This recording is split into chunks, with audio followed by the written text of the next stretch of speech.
$1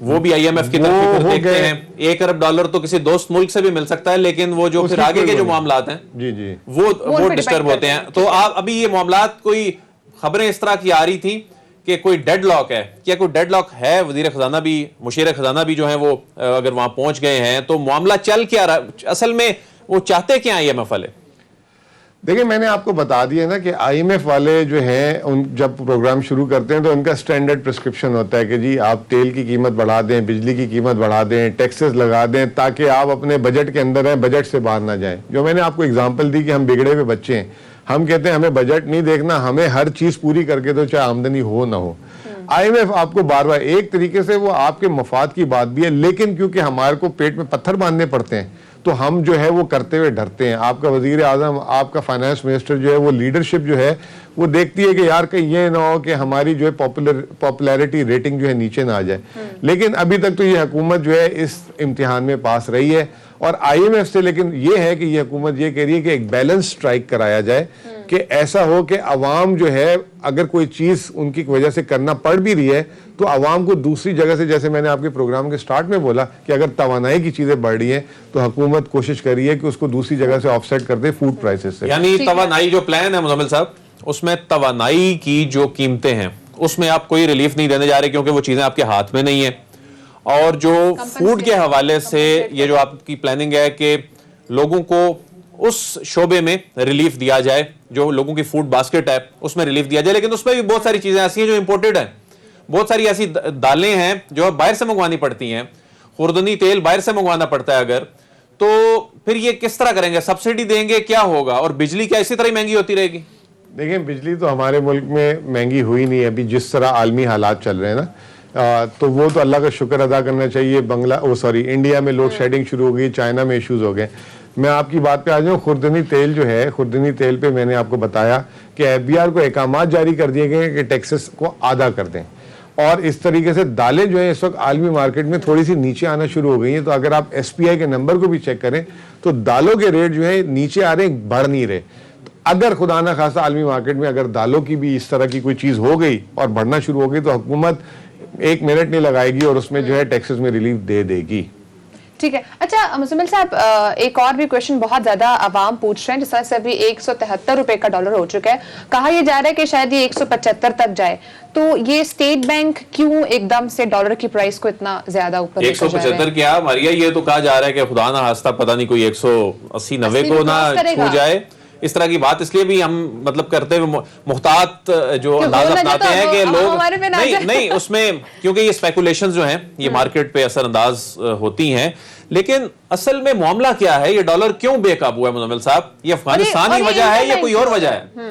دیکھیں ہم نے اتنی دیر 40 منٹ 30 منٹ جو ہم نے بات کر لی ابھی تک, اس کا مطلب یہ ہے کہ میں ناکامیاب ہو گیا ہوں آپ کو سمجھانے میں. یہ ایک عالمی مسئلہ چل رہا ہے, ہمارا تجارتی خسارہ نہیں, یہ ہمارا تجارتی خسارہ جو ہے وہ آؤٹ ہو رہا ہے, جس کی وجہ سے ریزروز جو ہیں ہمارے کم ہونا شروع ہو گئے ہیں, اور اس کو روکنے کے لیے کہ جو جسے کہتے ہیں غیر ضروری چیزیں جو ہیں جب کو بڑھاتے ہیں تو کم از کم اس میں یہ ہوتا ہے غیر ضروری چیزیں اس میں لوگ تھوڑی دیر کے لیے تھم جاتے ہیں. اچھا یہ صرف 1 سیکنڈ لوں گا میں اس میں, صرف پاکستان نے نہیں کرنسی میں کیا, جیپنیز ین جو ہے وہ پچھلے 6 مہینے میں 14% گر گیا. پاؤنڈ سٹرلنگ یو کے جو ہمارا بہت ہی فیوریٹ کنٹری ہے سب کا, سیاستدانوں کا خاص طور پہ, وہ 11% ان کی کرنسی گر گئی. یورو جو ہے 10% گر گئی. انڈیا کی جو ہے 2 مہینے میں جو ہے 5% گر گئی ہے کرنسی. تو اس کو بھی آپ یہ دیکھیں کہ عالمی جسے کہتے ہیں پس منظر میں کیا ہو رہا ہے, ساری کنٹریز جو نیٹ امپورٹنگ کنٹریز ہیں یعنی کہ جن کی درآمد زیادہ ہے برآمد کم ہے اس سے, اس کی کرنسی گر رہی ہے. اور یہ کوئی بری بات نہیں ہے, آپ کو خود کفیل ہونا ہے, اور یہ خود کفیل ہونے کا ایک سٹیپ ہے, تو اس سے آپ کیوں گھبراتے ہیں؟ سر یہ تو انٹرنیشنل مسئلہ ہے. کہا یہ بھی جا رہا ہے کہ جو انفلیشن ریٹ تھا اس پر آل اراؤنڈ دا ورلڈ 5.4 تھا, جو کہ 2.2 سے کبھی اوپر نہیں گیا. لیکن ایک مسئلہ جو یہاں پہ ہے وہ لوکل بھی ہے, چیک اینڈ بیلنس نہیں ہے, لوگ خود ساختہ مہنگائی بھی کیے ہوئے ہیں, تو پھر اس کو کس طرح سے کنٹرول کرنا ہے؟ یہ کی نا آپ نے اب ساری مطلب پتے کی بات کی, جو ہماری حکومت کے حق میں بات کی. آج آپ کو پتا ہوگا کہ وزیر اعظم نے 3 بجے ایک میٹنگ کی تھی فوڈ پہ. اس پہ فوکس کیا تھا؟ اس میں فوکس یہ تھا کہ صوبائی وزراء اور جو وہاں کے جو جیسے سیکرٹریز ہیں, کمشنرز ہیں, وہ آئیں اور وہ جواب دیں, کیونکہ حکومت نے تو سپلائی کر دی, اگر وہاں پہ مڈل مین آ کے جو ہے 20 روپے کی چیز کو 40 میں بیچ رہا ہے تو یہ جو ہے صوبائی حکومت ہے اور وہاں کی مشینری کا کام ہے, اور آج اس پہ باقاعدہ زور دیا گیا ہے. تو یہ کچھ ذمہ داری عوام کی بھی آپس میں بنتی ہے کہ ایک دوسرے کی جیبیں نہ کاٹیں, اور ایک جائز منافع سب کو حق ہے وہ لینا چاہیے. تو یہ, اور عوام کو جو ہے ہمیں بتانا ضروری ہے کہ کس چیز کی کتنی قیمت ہے, اور اس سے زیادہ ڈر بھی ہے نا, جب بھی عمران خان صاحب کوئی ہنگامی اجلاس بلاتے ہیں تب مہنگائی اور زیادہ ہو جاتی ہے. ان کی قسمت, پھر میں کیا کہہ سکتا ہوں. ٹھیک ہے.